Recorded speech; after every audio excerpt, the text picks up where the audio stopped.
Hi everyone, आप लोग का स्वागत है अपने यूट्यूब चैनल सागर स्टडी मटेरियल में। तो आज हम आप लोग के लिए लेके आ गए हैं साइबर डिफेंस का जो क्वेश्चन जो कि है मैनर पेपर, जो कि मैनर पेपर है semester 2 minor paper F I UGP, जो कि एफ आई यूजीपी सेशन जो है 2024 से 28 का है, जो कि यहाँ पे आप लोग देख सकते हैं। इसका हम आज क्वेश्चन का आंसर लेके आए हैं। तो इसका जो जितने भी मोस्ट इंपॉर्टेंट क्वेश्चन जो था वो पहले ही हम करा चुके थे, तो आज हम कराने वाले हैं इसका क्वेश्चन का आंसर कराने वाले हैं। तो आइए हम लोग देख लेते हैं इसका क्वेश्चन किस प्रकार के आज क्वेश्चन लेके आए हैं। तो अगर चैनल में अगर नए होंगे तो चैनल को सब्सक्राइब जरूर कर दीजिएगा और ज़्यादा से ज़्यादा अपने दोस्तों के पास शेयर कीजिएगा।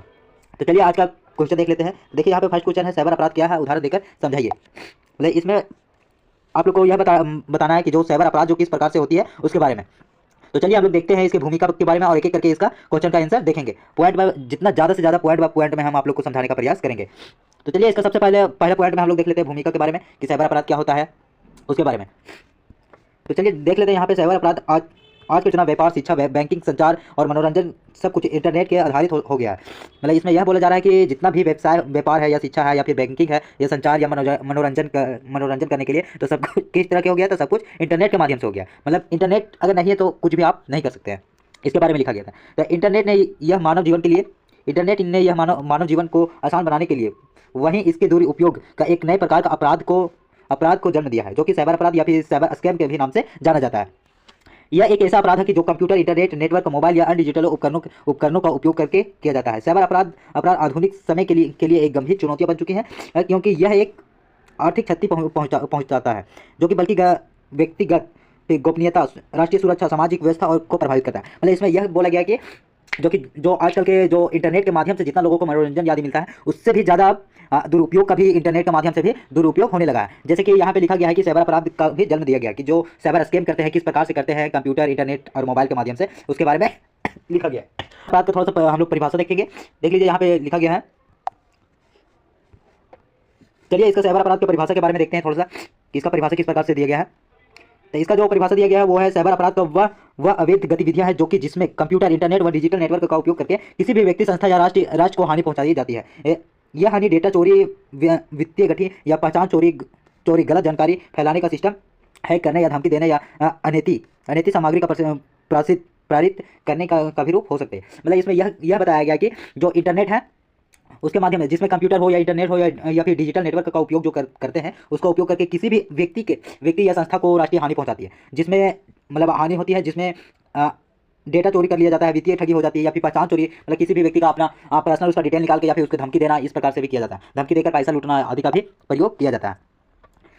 आगे देखेंगे कि साइबर अपराध की सबसे बड़ी विशेषता यह है कि इसे करने वाले अपराधी कहीं भी बैठकर अपराध कर सकता है, उसकी पहचान करना भी कठिन होता है। मतलब जो आजकल के डेट में जो है ना, जो नेटवर्क इतना ज़्यादा से जो ग्रोथ कर गया है उसके अनुसार से साइबर अपराधी कहीं भी मतलब किसी भी वक्त में आपका मतलब ठगी कर सकते हैं या फिर उससे आपसे पैसा किसी भी बात पर लूट लिया जाता है। ये सारा चीज़ मतलब कर लिया जाता है आपसे।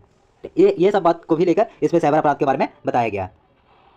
चलिए अगला पॉइंट में यहाँ विशेषता के बारे में देख लेते हैं कि साइबर अपराध की प्रमुख विशेषता कौन कौन सी होती है, फिर आपको किस प्रकार से सतर्क रहना है उसके बारे में। तो चलिए हम लोग इसके बारे में देखते हैं। तो यहाँ पे देख लेते हैं फर्स्ट पॉइंट में जो दिया गया है वो डिजिटल माध्यम का उपयोग करके। जो डिजिटल माध्यम जो होता है, जिसमें आपके पास तो आजकल के हर एक व्यक्ति पास मोबाइल होता है, उसके माध्यम से होता है। तो चलिए इसमें देखते हैं, यह अपराध केवल डिजिटल उपकरण या इंटरनेट के माध्यम से किया जाता है। मतलब जो आप लोग इंटरनेट जो चलाते हैं उसके माध्यम से किया जाता है। यहाँ पे देखेंगे सेकंड पॉइंट में जो लिखा गया है वो सीमाहीन अपराध। जो सीमाहीन अपराध होता है वो क्या होता है, तो वो साइबर अपराध के किसी एक देश की सीमा में सीमित नहीं होता है। एक देश में बैठकर अपराधी दुनिया के किसी भी कोने में अपराध कर सकता है। मतलब इसमें सीमाहीन अपराध जो होता है वो किसी एक जगह पर स्थिर नहीं रहता है, वो देश के किसी भी कोने से भी कोने पर बैठ कर अपराधी कर सकते हैं। इसके बारे में लिखा गया है। चलिए हम लोग तीसरा पॉइंट में देख लेते हैं। तो यहाँ जो तीसरा पॉइंट में जो लिखा गया है वो अनामिता के बारे में, अनामिता से किस प्रकार से अपराध होता है उसके बारे में देखेंगे। तो इसमें जो बताया गया है वो है, अपराधी ने नकली पहचान का उपयोग करके वास्तविक पहचान छुपा सकते हैं। जो कि इसमें जो अपराध अनामिता में जो करते हैं वो जो अपनी जो नकली एक पहचान बना लेते हैं और असली जो अपना ओरिजिनल जो नाम होता है या फिर ओरिजिनल डॉक्यूमेंट होता है उसको छुपा लेते हैं और जो नकली या फिर किसी अन्य व्यक्ति के नाम से बनाकर उसका उपयोग करते हैं। अगला पॉइंट में यहाँ पे देखेंगे फोर्थ नंबर में जो पॉइंट जो दिया गया वो तेजी से फैलाव दिया गया, यानी कि इसमें जो तेजी से किस प्रकार से फैलाव किया गया था। तो एक साइबर अपराध के सेकंडों में बड़े पैमानों पर नुकसान पहुंचाया जाता है। मतलब तेजी से यही हो सकता है कि एक आदमी का 1 या 2 सेकंड में 50 से 60 हज़ार या फिर 1-2 लाख जितना भी हो सकता है उतना, उससे कई ज़्यादा अपराध कर लेते हैं तुरंत।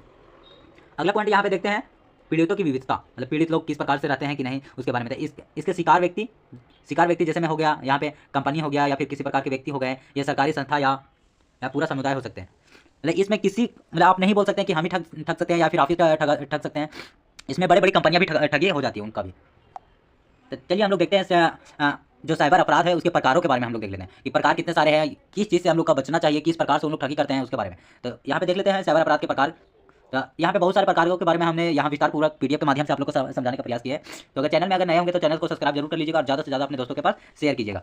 अगर हमारे व्हाट्सअप ग्रुप से अगर नहीं जुड़े होंगे तो व्हाट्सअप ग्रुप से जरूर जोड़ लीजिएगा। तो इसका व्हाट्सअप ग्रुप का हम नंबर लिख देते हैं 7209897206। ये हमारा व्हाट्सअप नंबर है, इसमें व्हाट्सअप कीजिएगा, आपको हम पीडीएफ प्रोवाइड कर देंगे और व्हाट्सअप ग्रुप में भी जरूर से जरूर ज्वाइन हो जाइएगा, ताकि आने वाले सारा पीडीएफ हम एक एक करके वहीं पे डाल देंगे, जिससे आपको एग्जाम में किसी प्रकार की दिक्कत नहीं होगी। तो चलिए हम लोग देखते हैं इसका प्रकारों के बारे में। तो देखिए यहाँ पे फर्स्ट जो प्रकार जो दिया गया है वो है हैकिंग के बारे में। मतलब हैकिंग इस प्रकार का होता है कि आप कहीं भी बैठे हुए हैं या फिर आपका सिस्टम हैक हो गया या फिर मोबाइल हैक हो गया और आपका आईडी या पासवर्ड से दूसरा कोड यूज करके किसी भी बैंक या फिर किसी भी कंपनी से पैसा ले लिया जाता है, या फिर आपका मोबाइल का जितना भी डाटा स्टोरेज होता है उसका चोरी कर लिया जाता है। तो चलिए इसके बारे में हम लोग देखेंगे। तो किसी कंप्यूटर सिस्टम या नेटवर्क अकाउंट के बिना अनुमति प्रवेश करना, मतलब बिना अनुमति के उसमें जो प्रवेश हो जाता है वो हैकिंग के माध्यम से ही होता है। जैसे अगर हम लोग देखते हैं यहाँ पे उदाहरण के माध्यम से, तो देखिए यहाँ पे उदाहरण दिया गया है, यानी किसी व्यक्ति का सोशल मीडिया का अकाउंट हैक करके किसी निजी तस्वीरों का संदेश प्राप्त करना। मतलब किसी भी एक सोशल मीडिया के माध्यम से, जैसे में आपका हो गया फेसबुक हो गया या फिर यूट्यूब हो गया या फिर इंस्टा हो गया या फिर ट्विटर हो गया आदि का, वो आपका अकाउंट हैक कर लेगा और आपका तस्वीर लेकर आप ही को ब्लैकमेल करेगा। मतलब देखिए यहाँ पे लिखा भी गया है कि किसी बैंक का सर्वर में घुसकर डाटा चुरा लेना, इस प्रकार से हैकिंग के माध्यम से होता है। दूसरा में यहाँ पे देखेंगे तो फिशिंग दिया गया। दूसरा में यहाँ पे देखेंगे तो यहाँ पे लिखा गया है फिशिंग। मतलब इसके बारे में क्या होता है चलिए हम लोग देखते हैं। तो फिशिंग के बारे में हम लोग समझेंगे। तो इसके बारे में है नकली ईमेल या वेबसाइट का लिंक भेजकर उपयोगकर्ता या गोपनीय जानकारी जैसे पासवर्ड, ओटीपी या फिर बैंक विवरण चुराना। मतलब आजकल के देख लीजिए, अभी जो पीएम किसान चल रहा है या फिर मैया सम्मान योजना चल रहा है, उसका आप लोग को एक लिंक भेज दिया जाएगा, बोलेगा कि इस पर टच कीजिए और फिर आपको इतना पैसा या फिर फॉर्म भरा जाएगा। तो वैसा आप लोग को कभी नहीं करना। किसी प्रकार का अगर आप लोग को लिंक आता है तो उसको टच ही नहीं करना। अगर आप लोग टच किए तो आपका वेबसाइट में आपका ईमेल हैक हो सकता है या फिर आपका बैंक भी हैक हो सकता है। तो ये सारी चीज़ों को आप लोग का ध्यान में रखना अनिवार्य। जैसे कि अगर उदाहरण में अगर हम बताएं तो देखिए, उदाहरण में आपके केवाईसी का अपडेट नहीं है, मतलब जैसे वो बोलेगा कि आपका केवाईसी अपडेट नहीं है, अपडेट करवा लें। जैसे कि संदेश भेजकर बैंक खाते की जानकारी चुराना, ये सारे इसके उदाहरण है। जैसे मैं बोल दिया जाएगा कि आपका हम बैंक से बोल रहे हैं, आपका केवाईसी नहीं, केवाईसी करवा लीजिए यार, और में आप अगर उसको ओटीपी दे देते हैं तो सारा बैंक का जितना भी आपका भी पैसा जो बैंक में जमा रहेगा, बचत पूंजी, वो सारा उड़ा लिया जाएगा। तो ये सारी बातें को आप लोग ध्यान में रखते हुए इसके बारे में लिखेंगे। अगला जो है तीसरा नंबर है पहचान की चोरी करना। पहचान की जो चोरी करना, आईडी जो सर्टिफिकेट होता है या फिर आईडी प्रूफ होता है उसके बारे में। तो चलिए इसका पॉइंट को हम लोग देख लेते हैं। किसी की निजी जानकारी चुरा कर उसका उपयोग धोखाधड़ी के लिए करना। जैसे हम उदाहरण में देख लेते हैं तो आधार नंबर, पेन नंबर या क्रेडिट कार्ड जानकारी चुरा कर फर्जी ये ट्रांजैक्शन करना। मतलब आपका वो चुरा लेगा और फिर किसी भी आधार नंबर या फिर पेन नंबर या क्रेडिट कार्ड चुरा कर आप फर्जी ट्रांसफर कर देगा और फिर आपको बोल दिया जाएगा कि नहीं आपका बैंक में इतना पैसा आ गया, तो रियल में आता नहीं है, वो फर्जी ही रहता है। तो ये सब जानकारी आप लोग को जरूरी है। अगला में देख लेते हैं साइबर ठगी। जो फोर्थ नंबर में जो दिया गया है वो है साइबर ठगी, ऑनलाइन जो फ्रॉड होता है उसके बारे में। तो ऑनलाइन फ्रॉड के बारे में देख लेते हैं कि ऑनलाइन फ्रॉड ऑनलाइन के माध्यम से पैसा का धोखाधड़ी करना। जैसे मैं देख लेते हैं ओएलएक्स है, फिर फेसबुक मार्केट प्लेस पर नकली सामान बेचकर पैसे ठग लेना। मतलब आप लोग आजकल के देख लेते हैं कि या फेसबुक में देख लेते होंगे कि वहाँ पे बहुत सारा प्रचार दिया जाता है या फिर किसी भी प्रोडक्ट का एथी किया जाता है और उसको उस लिंक पर आप लोग टिकते हैं, बस फिर आपका धोखाधड़ी का सामना करना पड़ता है। या फिर फर्जी लोन ऐप के जरिए में ब्याज की वसूली करना, ये सारे इससे ऑनलाइन ठगी के माध्यम से होता है।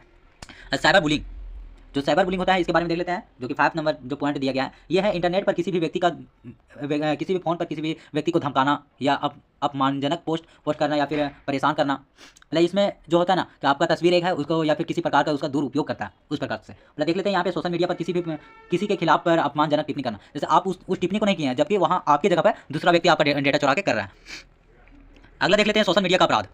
जो छठा नंबर जो पॉइंट है वो है सोशल मीडिया अपराध है, यानी फेक अकाउंट बनाकर अफवाह फैलाना, किसी का चरित्र हनना करना या फिर गलत कनेक्ट फैलाना। मतलब वो अगर सही भी व्यक्ति होता है तो उसके बारे में गलत बातें लिखकर पोस्ट कर देना या फिर किसी भी प्रकार का उसके बारे में दुरुपयोग करना। इस प्रकार से सोशल मीडिया के भी माध्यम से अपराध किया जाता है, यानी फर्जी वीडियो बनाकर किसी भी पृष्ठ का खराब करना। ये सारे इसके उदाहरण हैं। अब देख लेते हैं साइबर अपराध का प्रमुख उदाहरण। अब हम लोग अगला जो देख लेते हैं वो साइबर अपराध के प्रमुख उदाहरण जो देख लेते हैं वो प्रकार का उदाहरण में देख लेते हैं। जैसे में कि हो गया बैंकिंग फ्रॉड। तो हम आप लोग को बताएं, देखिए बैंकिंग फ्रॉड किस प्रकार से होता है। तो देखिए बैंकिंग फ्रॉड जो होता है केवाईसी अपडेट करने के नाम पर लिंक भेजा जाता है, जिसने लिंक खोलकर अपनी जानकारी भर दी और कुछ ही मिनटों में आपके अकाउंट से 50 से 60 हज़ार या 1 लाख जितना भी आपका अकाउंट में पैसा रहता है उसको निकाल लिया गया। फिनिशिंग का एक उदाहरण, जो फिनिशिंग अभी हम ऊपर में बताए थे, यहाँ पे ऊपर में हम देखिए यहाँ पे हम बताए थे, उसी के बारे में यहाँ पे बताया गया किस प्रकार से ठगी की जाती है। अब इसमें हम लोग देखते हैं तो दूसरा में है सोशल मीडिया अकाउंट हैक करना या फिर रैनसमवेयर अटैक करना या फिर ऑनलाइन शॉपिंग फ्रॉड या फिर साइबर बुलिंग, ये सारा करके इसका उदाहरण है। साइबर अपराध के जो कारण जो होते हैं उसके कारण के बारे में देखते हैं। यहाँ पे देखिए लिखा गया है साइबर अपराध का कारण। मतलब इसका जो कारण होता है इंटरनेट का बढ़ता उपयोग, फिर डिजिटल संरक्षण की कमी या फिर ऑनलाइन गोपनीयता पर प्रति लापरवाही या फिर सुरक्षा व्यवस्थाओं में कमजोरी या तेजी तकनीकों का विकार और अनियंत्रण जो होता है उसमें कमी होती है। ये सारा इसका कारण होता है। तो देख लीजिए इतना सारा इसका कारण है। तो कारण, अगर ये सब कारण है तो इसका उपाय भी होगा कि किस प्रकार से आपको सतर्क रहना है साइबर अपराध के बारे में। तो चलिए इसका हम एक एक करके पॉइंट बाय पॉइंट देख लेते हैं कि किस प्रकार से इसका बचाव किया जाता है या फिर अपना ही जीवन काल में अपना ही किस प्रकार से सिक्योरिटी अपना दे सकते हैं उसके माध्यम से। मतलब चलिए इसमें जो फर्स्ट पॉइंट जो दिया गया है वो दिया गया है मजबूत पासवर्ड का उपयोग करना। मतलब जो आप किसी भी फ़ोन या फिर आपका इंटरनेट या हैकिंग वगैरह जो करते हैं वो उसके लिए आप लोग को एक मजबूत पासवर्ड बनाना है। जैसे में पासवर्ड के अक्षर में यंग या विशेष चिन्ह का उपयोग करें, मतलब जो किसी को पता नहीं हो उस टाइप में। दूसरा में है जो सेकंड में आपका उपयोग करना है बचाव के लिए वो 2 स्तरीय सुरक्षा या सक्रिय करना। तीसरा में है संदिग्ध लिंक या ईमेल को नहीं खोलना है। जो भी आपका जो संदेह हो वो लिंक को कभी से कभी आप लोग टच उसको नहीं करें। चौथा पॉइंट में जो दिया गया है वो है सोशल मीडिया को गोपनीयता सेटिंग्स को मजबूत रखें। जो अपना जो सोशल मीडिया का जो गोपनीयता यानी पासवर्ड जो होता है उसको मजबूत बनाए रखें और किसी के पास आपका उसको साझा ना करें।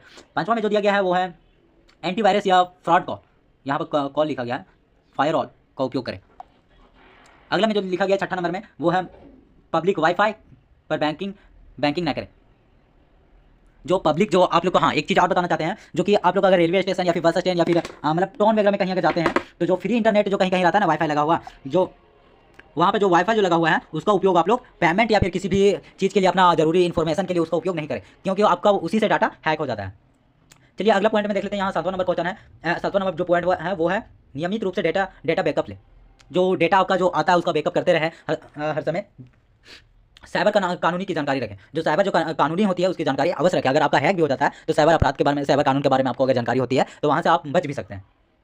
तो चलिए इसमें देख लेते हैं भारत में साइबर अपराधों को निपटने के लिए IT एक्ट 2000 लागू है, जिसके तहत अपराधों को कठोर दंड दिया जा सके। अगर आपका डाटा मतलब आपका जो कानूनी अपराध जो आपके साथ अगर जो करते हैं साइबर अपराध, अगर उसे पकड़ा नहीं जाता है तो उसको कितना एक्ट लागू है, तो 2000 एक्ट लागू है, जिसके तहत उसको कानूनी कार्रवाई होगी और कठोर से कठोर दंडित किया जाएगा। तो चलिए इसका हम निष्कर्ष के बारे में देख लेते हैं कि इसका सार क्या होता है, क्योंकि जितना के बारे में हम आप लोग को बताएं उतना काफ़ी है। तो किसी भी क्वेश्चन का आंसर अगर ग्रेजुएट लेवल में अगर आप लोग इसका आंसर दे रहे हैं तो निष्कर्ष को लिखना अति आवश्यक माना जाता है। अगर निष्कर्ष को लिखते हैं तो आपका 1-2 नंबर इससे 1-2 नंबर बनना निश्चित ही बन जाता है। तो चलिए इसका निष्कर्ष को लिखना नहीं भूलिएगा। तो इसका निष्कर्ष देखिए क्या बोला गया है। तो इसका निष्कर्ष में है कि साइबर अपराध का आधुनिक तकनीक युग की एक गंभीर चुनौती है। ये तो आप लोग भी जान रहे होंगे। यह केवल आर्थिक नुकसान नहीं बल्कि सामाजिक और मानसिक रूप से भी व्यक्तियों को प्रभावित करता है। मतलब ये सही इसमें बोला गया है कि अगर आपका साथ अगर अपराध अगर हो जाता है तो देखिए समाज में भी आपका नुकसान, इसमें समाज भी क्या बोलेगा कि किस प्रकार से ठगी कर लिया गया इसके साथ, और दूसरा में आपका मानसिक व्यवस्था भी खराब होने लगेगा सोच कर। तो इसके जागरूकता के डिजिटल जो संरक्षण है उसके साइबर सुरक्षा और सरकारी जो नियंत्रण मिलकर ही इस खतरे से निपटा जा सकता है। मतलब जो इसमें जो डिजिटल सुरक्षा या फिर साइबर सुरक्षा है उसके तहत ही इसको नियंत्रण में लाया जा सकता है। तो हर व्यक्ति को चाहिए कि इंटरनेट का उपयोग सावधानी से करें और साइबर सुरक्षा के नियमों का पालन करें ताकि वह स्वयं और समाज को सुरक्षित रख सके। मतलब इसका निष्कर्ष में शॉर्ट फॉर्म में यही लिखा गया है कि अपना जो इंटरनेट होता है उसका उपयोग सावधानी से आपको करना है, किस प्रकार से करना हो तो आपको जानकारी प्राप्त हो ही गया है, और इसको स्वयं भी ताकि इसका उपयोग अच्छा से कर सके और लोगों को भी बता सके आप लोग कि समाज में भी किस प्रकार से इसका उपयोग करना चाहिए। तो आई होप आप लोग को ये वीडियो अच्छा खासा समझ में आया होगा। हम सरल से सरल भाषा में समझाने का प्रयास किए हैं। तो अगर चैनल में नए होंगे तो चैनल को सब्सक्राइब जरूर कर दीजिएगा और ज़्यादा से ज़्यादा अपना दोस्तों के साथ शेयर जरूर कीजिएगा ताकि वो सबको भी ये क्वेश्चन का अंदाजा लग सके कि किस प्रकार के आंसर लिखना चाहिए। तो चलिए फिर से मिलते हैं एक नए वीडियो के साथ। तब तक के लिए बाय, जय हिंद, ऑल द बेस्ट।